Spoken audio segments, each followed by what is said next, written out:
The G League Ignite season is officially underway, which means that, as always, we have to take a look at who this year's top prospects are.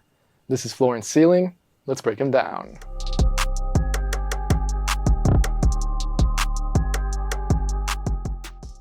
We're kicking things off with 6'6" Australian point guard Dyson Daniels. Right now, everything starts with his passing. Daniels is a long, rangy guard who can see over the top of defenses. He is already a fairly creative playmaker, and at just 18, Daniels makes the types of reads you want to see. He will be one of the youngest players in the 2022 draft, so that is also worth keeping in mind when evaluating Daniels. Daniels plays with good patience in the pick and roll. He keeps his head up and on a swivel and can play with his big or wings. Early on in this year's G League Ignite class, Daniels has been particularly good at using ball screens to then find three-point shooters. With his size and length that allows him to find passing angles on the move, Daniels generates lots of advantages as his team's creator. This has always been a strength of his going back to his days in Australia. In the 2021 Under-19 World Cup, Daniels averaged about 5 assists to just 2 turnovers. For example, watch the decisiveness as Daniels makes the quick decision, slings the pass over his shoulder, and gets the assist for the open triple. Or here, Daniels is quick pushing the ball up, and he tosses the two-handed overhead pass for the 3. In terms of improvement areas, Daniels still has a pretty basic handle. He gets by on his size and length rather than his shake or creativity, so that will be something to watch. Also, Daniels can sometimes be a bit too audacious with his passing. I don't mind that at all for now, since he is largely making the right reads and trying to get creative with how he executes them. Still, it'll be interesting to see how long it takes Daniels' vision to catch up to his execution. When it comes to his scoring, I want to start by showcasing Daniels' versatility. He is a little unorthodox, but Daniels has been solid getting to the paint so far. He has this little floater in his arsenal, which again is not the most common, but he flips it in with soft touch. Then, Daniels is also a decent enough athlete where he can get to the hoop with his long strides if given a head of space. He is not overly explosive, but I do not think that he is below average either. Lastly, I'd like to highlight how Daniels punishes the mismatch down low here. I think the Ignite team will be using him in this situation often. Watch as he gets the ball in the post, drops the shoulder, and finishes calmly. I will get into this shortly, but I say this especially because of Daniels' pull-up. However, this versatility does not just have to mean post-ups. For example, Daniels uses his length here to spin, and then come up with the finish off glass. But even though I said Daniels is an okay athlete, he is still a below-the-rim guy. You should not expect to see Daniels pop off the ground for a huge dunk in traffic. He still needs to improve his finishing against length and get more comfortable getting to the rack. Right now, Daniels prefers trying to avoid contact or tossing up floaters rather than going up strong. One very clear improvement area for Daniels is his pull-up, although I will say that he has shown encouraging signs. Still, Daniels has a fairly mechanic, slow jumper that he is not overly comfortable with. You can see that here with this airball in the Ignite preseason opener. Crucially, this is a pattern for Daniels. He has never shot the ball at a high level, yet. He made just 30% of his threes and 60% of his free throws at the Under-19 World Cup, which shows to me that there is a lot of improvement needed. But it still has not been all that bad. Daniels actually made 3 of his 5 attempted triples in the Ignite season opener against the South Bay Lakers. As I said, his shot is not the smoothest and it does need time to load, but Daniels can set his feet with time and his jumper is not overly flawed. If he is given space and he is confident shooting the ball, then Daniels can certainly stretch the floor.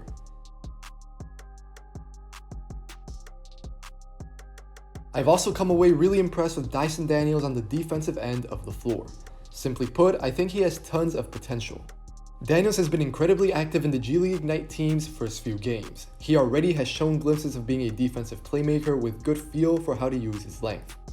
Daniels is a disruptive defender who can anticipate events around the floor and use his arms to get deflections. He does not mind picking up at half court, switching around onto different players, and generally staying locked in. Watch here as Daniels keeps his eye on the guard backpedaling and breaks up the outlet. Or here, Daniels comes over to react to the play and then just does enough to alter the shot. Finally, I really like this. He picks up at half court in a stance, then he gets physical with the big on the switch to avoid giving him a clear lane, and finally, Daniels uses his wingspan to break up the pass. These defensive instincts also make Daniels a fearsome individual defender. To get it out of the way, I will say that his motor needs to improve. Until now, Daniels starts games off really well and then sort of fizzles out in the second half, but that will improve in time. When Daniels is at his best though, he can really wreak havoc on defense. Daniels has that combination of size at 6'6" and length at about 6'9" that I've mentioned. However, he is also really fluid and mobile. The Australian can flip his hips at will, which means that he is really good at cutting off drives. Daniels can sort of shadow what his attacker is doing, so he is effective stifling his man. Overall, Daniels possesses a highly intriguing defensive package. With his feel, fluidity, measurements, and versatility, Daniels has the potential to be an impressive defender if he wants to be.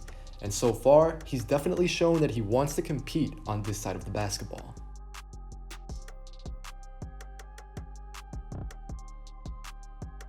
The other guy at the top of the card for this year's Ignite team is 6'4" guard Jaden Hardy.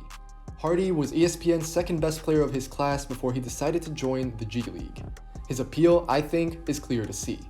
First, his pull-up game is smooth and sudden. Hardy has the ability to abruptly rise into his jumper, catching defenders off guard. His release is repeatable, and he has compact mechanics. We saw this a lot in high school, where his range was deep, and Hardy was a very tough shot maker. Just watch some of these shots here when Hardy was playing for Air NATO. In some ways, he reminds me of Jalen Green with his shot diet. Just watch this ridiculous shot here that Hardy makes even smothered. However, it is very important to point out that Hardy's shot has almost completely abandoned him early on in the G League. And that in terms of that comparison to Green, I think Jalen covers up a lot more space with his handle and movement than Hardy. Hardy struggled in the Ignite team's preseason debut and then shot a very rough 2 for 15 against the South Bay Lakers. Hardy is still taking similarly tough shots, but of course the level of defense and generally competition has gone up. This is where he reminds me a little bit of Anthony Edwards, and in my opinion it is worth noting a couple of things. First, Hardy is creating at least solid looks for himself. They are not wide open or anything, but he is fairly skilled at getting separation off the dribble. Of course, it's also worth looking at how Hardy impacts the game. When his pull-up is simply not falling, would he be better off focusing on defense or playmaking, for example? Second, the Ignite team has not really let Hardy pound the basketball so far. They'll have him come off screens or handoffs to get the ball and then try to make quick decisions. I'm not sure that's the best use of him right now, since it seems like Hardy is more of a rhythm player who needs the ball in his hands. Of course, that's tough to balance, even just with Dyson Daniels being the team's other guard. So it will be interesting to see how this dynamic plays out throughout the rest of the year, because Hardy has struggled in an unexpected way so far. In fact, I would go so far as to say that his draft stock has been hurt by these early season performances, but it is still incredibly early. One way that Hardy can offset bad shooting nights is by being aggressive getting downhill. This is already one part of Hardy's game that I quite like. With his explosive first step, strength for a 19-year-old, and length, Hardy has all the means to be effective in the paint. Watch here. He attacks off the catch, gets downhill, bumps his defender out of the way, and then finishes for the and one. Or here, Hardy comes off the handoff like I said earlier, he then freezes the big with a slight hezzy, and comes up with a pretty tough finish. Hardy can put pressure on the rim almost at will if the floor is well spaced for him, and that is something that bodes well in the NBA. This skill of Hardy's also translates to his passing. Right now, I think it is fair to see Hardy as a combo guard, especially given the way that the Ignite team is using him. So far, he has not gotten a ton of chances to run the pick and roll or anything like that, but the playbook for Hardy in terms of passing has been similar. Again, he's been good at going hard to the basket, creating openings with that, and then dishing out the ball. When he comes off a hard cut or a handoff, that probably means that Hardy has the lane, such as here where he ends up finding the pass. Hardy can also simply get to his spots using the combination of his strength and his handle. For me, he is more stubborn than shifty so far. Hardy will use his body to get to where he wants, but his handle is also good enough to stay on balance while he does that.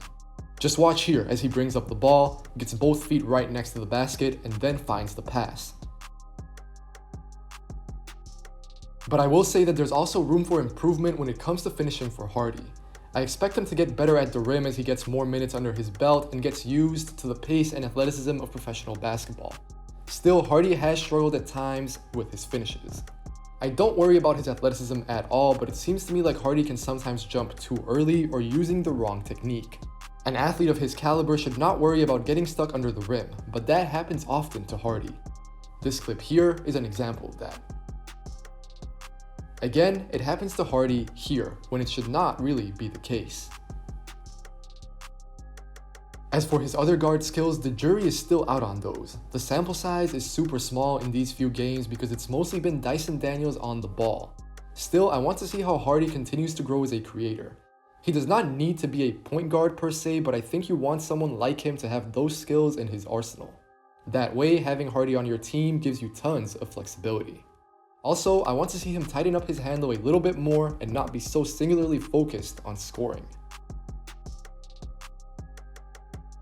Defensively, there's less to talk about with Hardy than there was with Daniels. The reading on him so far though is pretty simple, I think. There's no reason why Hardy should not at least be a neutral defender. With his explosiveness, size, and 6'9" wingspan, Hardy has the potential to be more than that. But in the next few years, I think he will be okay if he puts in the work. Hardy has the makings to compete as an individual defender and cause problems for opposing guards and maybe even wings. He can also play with active hands, such as here when he comes up with the steal and then gets fouled the other way. However, his engagement level and motor have to improve. Hardy can still defend in a way that's lazy. He is too upright in his stance, not using his hips or getting low to the ground at all. He is also not one to make multiple efforts really. If you blow past him, that's it. Hardy needs to be challenged on this end of the floor with the Ignite team because I'm assuming that has not had to be the case for most of his career so far. The tools are there, but the discipline is not, and the coaching will have to be. All right, so I'm sure you can tell, but new season, new setup, new names. I'm excited for the 2022 NBA draft. I think it should be a very fun cycle. You know, we've got the guys at the top. We've got a lot of questions still over really the depth of this class and how some of these people will pan out. We have the questions, you know, the G League Ignite Season 2 experiment. I'll have some thoughts on that. Overtime Elite, you can expect videos on that too. As always, if you enjoyed the video, make sure to leave a like. Make sure to leave a comment, tell me what you think of all of these G League Ignite prospects. Tell me what you want to see from Season 2 of Floor and Ceiling. And as always, if you enjoy the channel, if you want to see more content like this, make sure to subscribe. Take care, and I'll see you guys next time.